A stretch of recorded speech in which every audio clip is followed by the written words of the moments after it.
आपल्यासोबत भाजपाचे नेते आणि माजी मंत्री माधवराव पाटील कन्हाळकर आहेत. सर, आज भाजपाच्या नेत्या सूर्यकांत पाटील यांनी शरद पवार गटात प्रवेश केला. 10 वर्ष भाजपात होत्या. काय वाटतं? यात वाटायचं काय त्याच्यामध्ये? तर त्यांचा तो पर्सनल निर्णय आहे.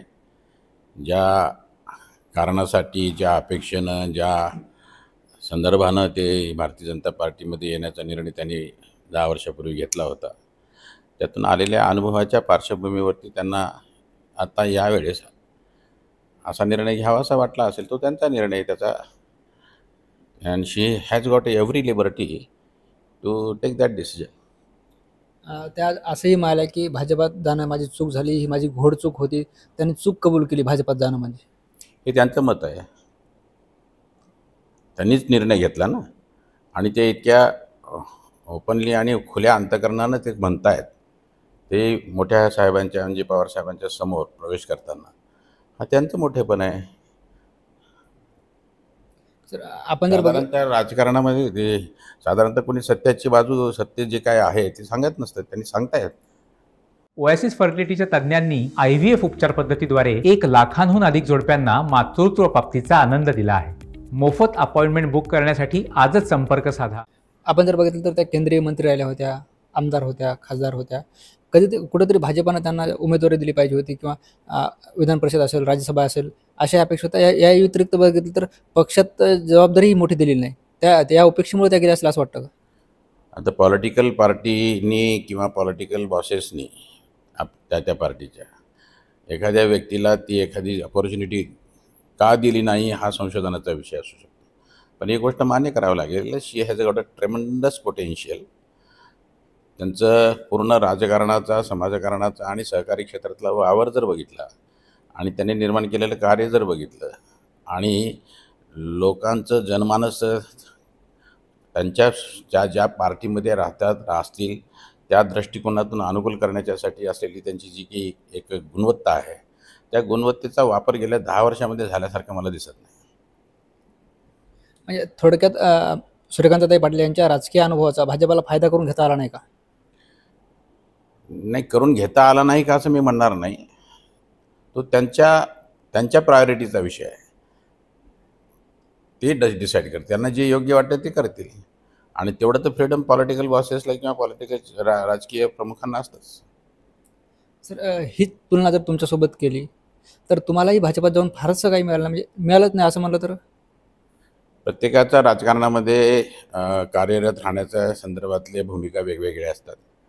कोणाचा शुद्ध सामाजिक दृष्टिकोन असतो, कोणाला त्या ठिकाणी राजकीय शक्ती घेऊन जनमानसाला विकसित करण्यासाठी आणि अधिभौतिक विकास करण्याच्या संदर्भामध्ये त्याला गती यावी यासाठी म्हणून संघटनात्मक बळ आणि सरकारचं बळ त्याला मिळावं असं वाटतं.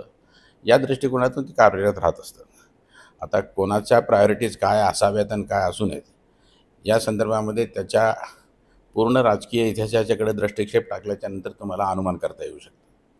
त्याच्यामुळं तुम्ही जर माझ्या राजकीय ह्याचा जर समजा तुम्ही दृष्टिक्षेप टाकला तर तुम्हाला त्याच्यामध्ये त्याचं उत्तर मिळेल. सर, पण तरी पण मग तुम्हाला अपेक्षा नाही असं काही म्हणायचं का? हे तुम्ही काढताय त्याच्यातून, हा जो निष्कर्ष तुम्ही काढताय. मी जे व्यवस्थितपणे तुमच्या प्रश्नाला उत्तर दिलेलं आहे. You have to find it out. आपण जर बघितलं तर विधानसभेच्या निवडणुका तोंडावर आल्यात. भोकर विधानसभेतून जे आहे ते अशोकराव चव्हाण प्रतिनिधित्व करायचे. आज त्यांना खासदारकी मिळाली. कुठेतरी तिथली जागा कमी झाली. आपण भाजपात आहात, तो स्पेस निर्माण झाला, तिथून विधानसभा लढवण्याची काही तयारी सुरू केली का? किंवा कार्यकर्ते तशी काही मागणी आहे का?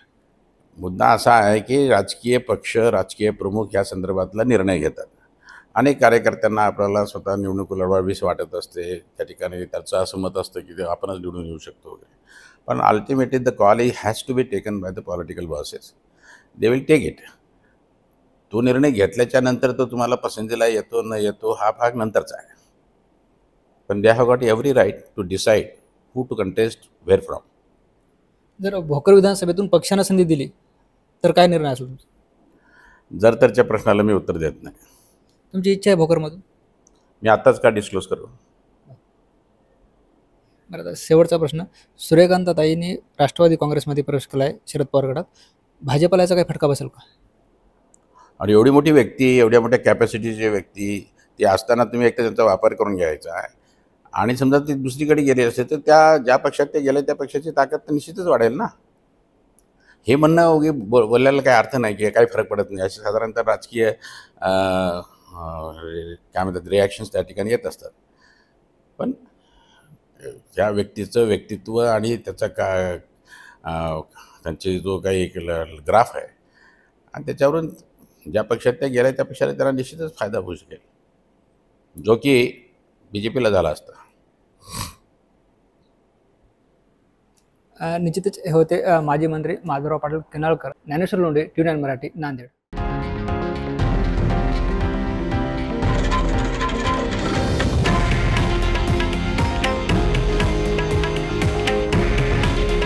हे आहे देशातील नंबर 1 न्यूज नेटवर्क आणि आपण पाहत आहात TV9 मराठी. काळजी तुमची, हित महाराष्ट्राचं.